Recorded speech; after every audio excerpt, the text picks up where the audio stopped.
3. Okay, here we go.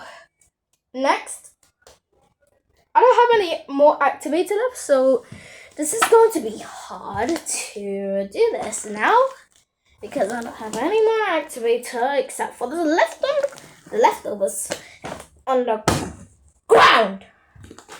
I'm so sorry. No, don't touch my skin. Actually, touch my skin to take off the things.